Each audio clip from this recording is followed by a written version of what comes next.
மாவட்டத்தில் விடுதலை சிறுத்தை கட்சி சார்பில் கரூர் பேருந்து நிலையத்தில் மாநகராட்சி நிர்வாகம் அடிப்படை வசதிகளை செய்து தர கோரி விடுதலை சிறுத்தைகள் கட்சியினர் கண்டன கோஷம் எழுப்பி ஆர்ப்பாட்டத்தில் ஈடுபட்டனர். கரூர் மாநகரில் கடந்த ஒரு ஆண்டுக்கு முன்பு புதிய பேருந்து நிலையம் கட்டுமான பணி நடைபெற்று நிறுத்தப்பட்டுள்ளது.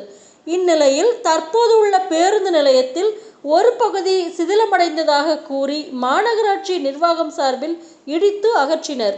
இதனால் பேருந்து நிலையத்தில் நிழல் குடை, பொதுமக்கள் அமர்வதற்கு இருக்கைகள் மற்றும் புற காவல் நிலையம் எதுவும் இல்லாததால் பல்வேறு அசம்பாவிதங்கள் ஏற்படுவதாகவும் பொதுமக்கள் பெரிதும் சிரமத்திற்கு ஆளாகி வருவதாகவும் மாநகராட்சி நிர்வாகம் எந்த ஒரு அடிப்படை வசதிகளும் செய்து தரவில்லை என்று கூறி கரூர் மாவட்ட ஆட்சியர் அலுவலகம் முன்பு விடுதலை சிறுத்தைகள் கட்சி மேற்கு மாவட்ட செயலாளர் சக்திவேல் தலைமையில் 70க்கும் மேற்பட்டோர் கண்டன கோஷம் எழுப்பி ஆர்ப்பாட்டத்தில் ஈடுபட்டனர்.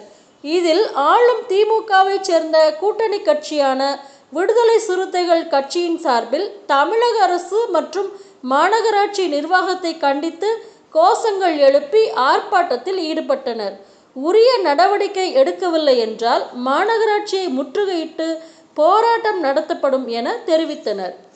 மக்களுக்கான அடிப்படை வசதியை செய்து கொடு தமிழக அரசே